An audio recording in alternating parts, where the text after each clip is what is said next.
कोकणातील प्रत्येक अपडेट जाणून घेण्यासाठी आजच माझे कोकणच्या सोशल मीडिया प्लॅटफॉर्मला लाईक, फॉलो आणि सबस्क्राईब करा।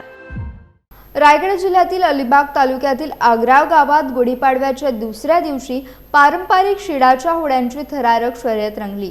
अलिबाग पासून सुमारे 20 किलोमीटर अंतरावर असलेल्या गावातील खाडीत ही अनोखी स्पर्धा पार पडते। या शर्यतीची सुरुवात एकविरा देवीच्या पालखीने होते। कोळी बांधवांच्या श्रद्धास्थान असलेल्या देवीची पालखी होडीतून नेल्यानंतर मोठ्या फटाक्यांच्या आवाजात शर्यतीला सुरुवात होते। त्यानंतर एकामागून एक होड्यांचे शिड उघडले जातात आणि वाऱ्याच्या जोरावर स्पर्धेला रंग चढतो। या स्पर्धेचे खास वैशिष्ट्य म्हणजे होड्यांना कोणतेही इंजिन नसते। पूर्णपणे वाऱ्याच्या वेगावर आणि तांडेल खलाशांच्या कौशल्यावर ही शर्यत अवलंबून असते। ठराविक अंतरानंतर होड्या उलट दिशेने फिरवताना खरे कौशल्य पणाला लागते।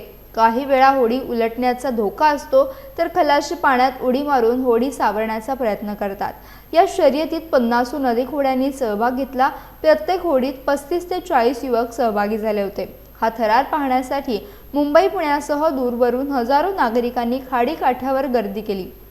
100 वर्षापासून जपली जात असलेली ही परंपरा आजही तेवढ्याच उत्साहात पुढील पिढीकडे हस्तांतरित होताना पाहायला मिळते।